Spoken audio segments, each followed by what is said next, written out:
how fantastic does this rosemary infused pink Himalayan salt look? It's going to elevate the flavor of so many of your dishes. Sally, that girl, in the kitchen.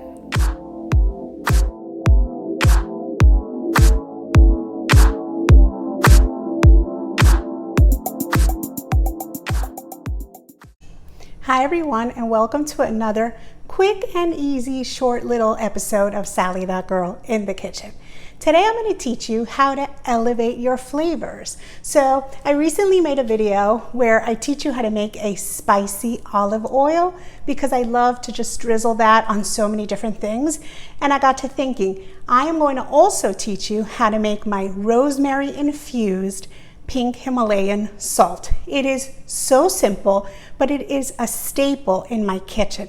We cannot be without it because honestly, anytime we need to just put a little salt on our food, we go straight for this particular salt because it has the bonus of having been infused with that rosemary, and it just elevates the flavor of everything you're going to eat.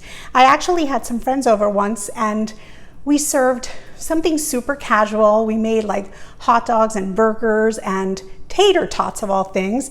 And when they were ready, I sprinkled them with a little bit of this pink Himalayan salt that has been infused with rosemary. And everyone kept saying, oh my God, these tater tots are amazing. What did you do to them? And they were literally store-bought tater tots that I baked in the oven. And then I just finished them off with a little bit of this salt. So this really is going to elevate the flavor of your food. So I'm super excited to teach you how to make it. So let's not wait another second and let's get started. So it really doesn't get any easier than this. All you're going to need is some paper towel, some pink Himalayan salt, and of course you want the coarse type because we're going to be adding this to a salt grinder. And then you want some fresh rosemary. And I'm also using a tool to remove the leaves from my rosemary, but that's totally optional. I'll show you how you can do it by hand. So the first thing you're going to want to do is set out a sheet of paper towels. So what I like to do is I find an area where I'm going to be leaving this for a couple of days. So make sure you find a place on your counter that's not going to bother you. And then what I do is I start working on my rosemary first. So what I'm going to do is remove the rosemary leaves from the sprigs. And you can use this little tool where you just run the rosemary through this little hole and it releases the leaves. Or of course, you can just do the process by hand. What you're looking to do is remove the leaves from the stem. And so not only do you want to remove the leaves, but each of those little clusters of leaves are kind of united together. So you do want to separate the leaves. So you could just pinch those ends off where you see that little cluster of leaves so that the leaves are loose. So I'm going to be using, I'd say about 6 sprigs of rosemary. For this grinder, there are about 10 sprigs of rosemary in this container, but I'm only going to be using 6. So for this one, I'm going to show you that all I do when I do it by hand is I just kind of pull off a piece of my rosemary and then I pinch off that little area where the leaves connect, and that will just immediately loosen the leaves. Wherever you see those leaves connected, then just pinch that little tip off and the leaves will just fall. And then you just repeat that process over and over, just pinching off a few sections at a time and then just pinching off that little tip so that the rosemary leaves fall off. Now, I will mention I always use fresh rosemary when preparing this rosemary infused pink Himalayan salt because we want that natural oil in that rosemary, and the effect will not be the same if you used rosemary that has already been dried. So definitely go for the fresh rosemary. It's going to be well worth it. So now, once you've taken the leaves off of about 6 sprigs of rosemary, as I said, it's going to vary depending on the size, of course, of your grinder. But for my grinder and the amount of salt I'm using, I used 6. I left about 4 in my package. And then what I'm going to do is I'm going to grab my coarse pink Himalayan salt. So you have to be sure, of course, that it's coarse because we're going to be putting this in a grinder because we want to grind it every time we're going to use it. And then we are just going to pour that coarse salt right on top of those fresh rosemary leaves. So I just want to make sure to cover all of my leaves, and I just want to eyeball it because I want plenty of salt, because of course I want to have enough of it to fill my grinder. So I don't measure this out, I just kind of eyeball it and just pour it all over my fresh rosemary. So now the next step is just grabbing another sheet of paper towel and covering this rosemary and pink Himalayan salt and letting it sit. That's it. We just want to let it sit on our counter so we can put away our paper towel and rosemary and the rest of our salt. And all I'm going to do is leave my grinder out and leave this beautiful rosemary and salt out so that they start to marry each other and become infused. The salt will absorb all of those oils from that delicious rosemary, and it's going to work amazingly inside of our grinder. So now I'm going to let this sit on my counter, and I'm going to make sure that those oils from my fresh rosemary really penetrate that pink Himalayan salt. But after one full day of letting this just sit on the counter and marry, I am going to come over and I'm going to give it all a little bit of a mix because I want to make sure that all of the salt gets kissed by those beautiful oils and by that incredible aroma of that delicious rosemary. So I just come on over and just move it all around. And then of course my hands are really clean, so I'm just going to stir it all up because I just definitely want to integrate all of that rosemary with that pink Himalayan salt. And of course at this point, if you noticed any of your leaves still being together and kind of branched up, then pinch off the tip as we did yesterday.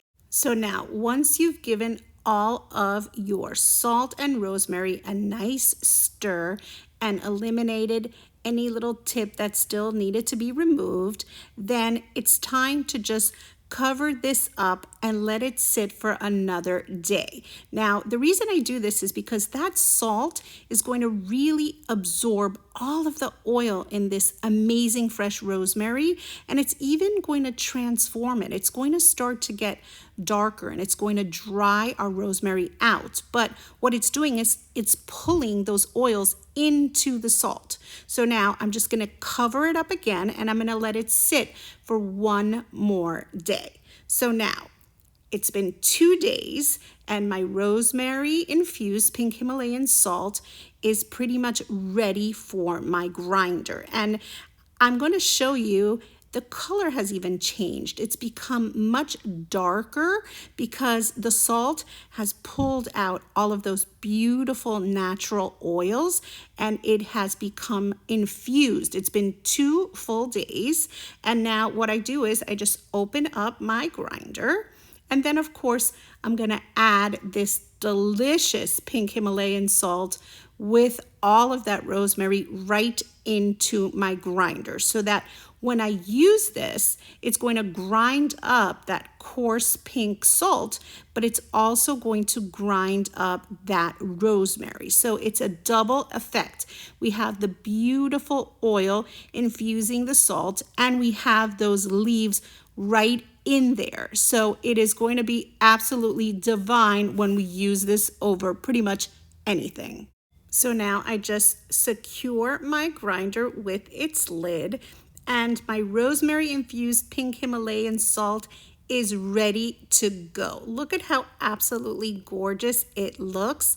And it's got that delicious rosemary running throughout. And then when you grind it, it's going to grind that beautiful pink salt, but it's also going to grind those delicious rosemary leaves, and it's going to add an incredible flavor to your dishes. It's amazing on vegetables, on just so many things. Anything you would just finish off with a little salt, reach for this rosemary infused pink Himalayan salt instead. So now everyone around here will be happy because I've made their favorite salt. As you can see, I have a collection of salt and pepper, but this is our go-to. We go through it all of the time because this is everyone's favorite.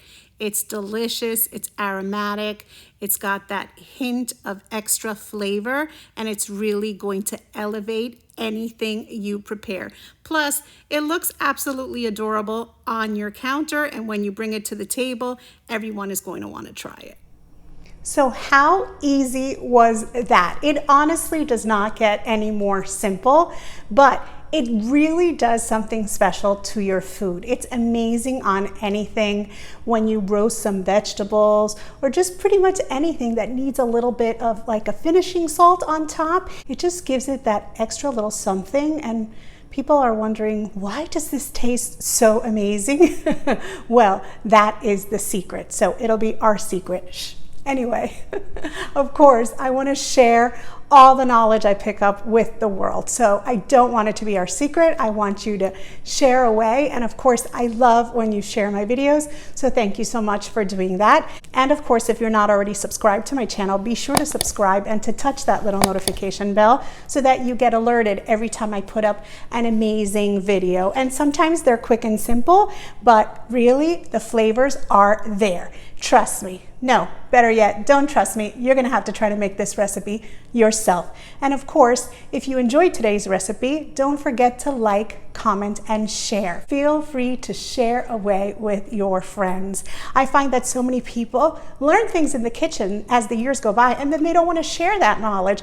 And I want to do the complete opposite. Any little tip that I pick up, actually this tip I picked up from my mom, so I'm going to give her credit because she was doing this in the kitchen and I thought, that looks interesting, and I started doing it years ago and I have not stopped. So thank you, Mom. And I'll remind you that if you're not already following me on social media, you can follow me as Sally That Girl in the Kitchen on Facebook, Instagram, and on Pinterest, and you can follow me as Sally That Girl FL on Twitter, Snapchat, and on TikTok. See you next time. Thanks for watching. Sally That Girl in the Kitchen.